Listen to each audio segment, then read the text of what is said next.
तो सब्सक्राइब करें। विदेश भोजपुरिया आप सुन रहे हैं अमित पटेल की आवाज में। बीच बाजारे में ठोकर लड़ा के हमरा के अपन दीवाना बना के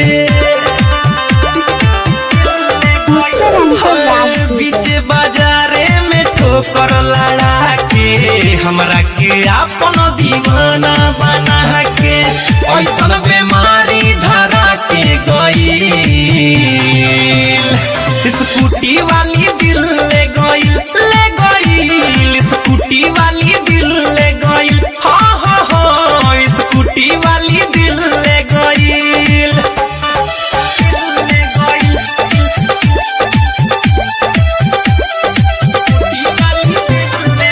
डीजे विकास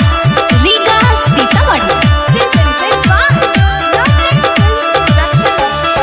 देखी के हम पगलाई रे गईनी रेशम के जैसन बाल रे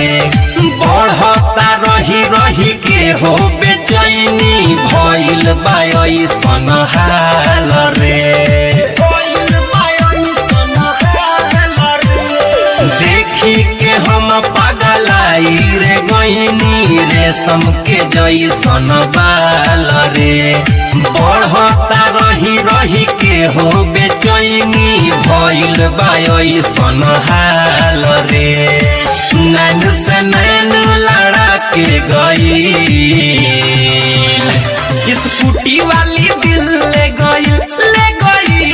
स्कूटी वाली दिल ले गई हाँ हाँ हाँ स्कूटी वाली दिल ले गई स्कूटी वाली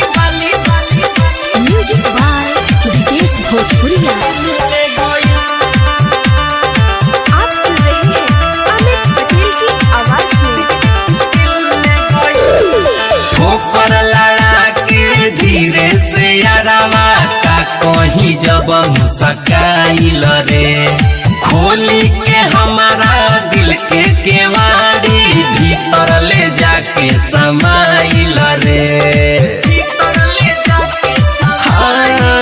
ठोकर लड़ा के धीरे से यारवा का कहीं जब मुस्काइल रे खोली के हमारा दिल के केवाड़ी भीतर ले जाके समाइल रे हमके दीवाना बना के गई स्कूटी वाली दिल ले गई स्कूटी वाली दिल ले गई